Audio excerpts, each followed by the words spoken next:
Again, I could go down lots of technical sort of rat holes here, so I'll try and avoid that. Jade isn't quite as radical as people probably think, in that a lot of the very modern development environments are object-oriented.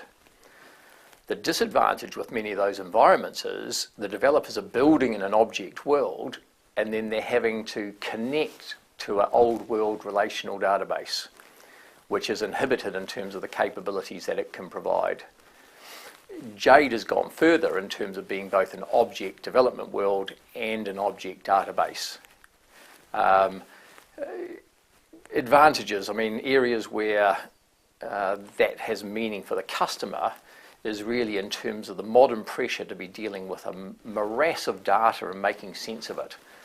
When I look at some of the other Jade systems outside of Greentree, for example, Jade have huge success worldwide in, they don't talk a lot about it, but in terms of sophisticated crime prevention systems.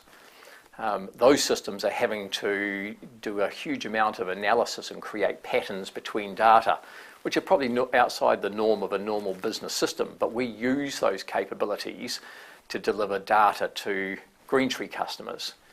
I mean, at a very simple example, within the SQL world, it's very difficult to ask the question, if I look at, say, think about an aircraft and all the parts that go into an aircraft. And in most systems, it's a relatively simple task to say, tell me in what engines these parts are being used. It's typically difficult for a lot of systems to answer the inverse of that. Tell me all of the engines where this part isn't being used. So there's lots and lots of clever capabilities within Jade which, under the hood, empower what we do.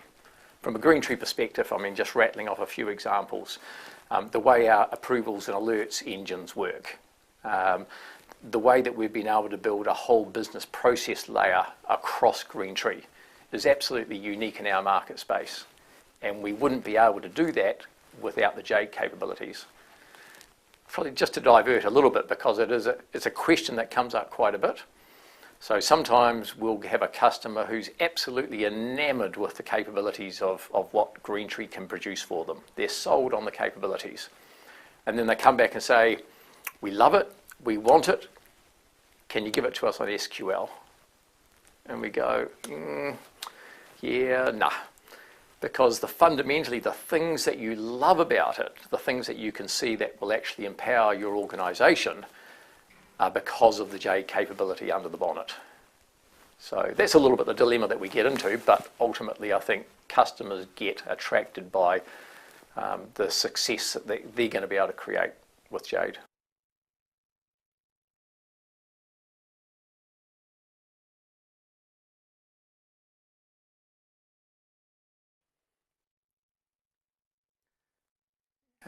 Good question. Our concept of We3, we probably should have called We4 and included Jade in the equation as well, because they are fundamental to it.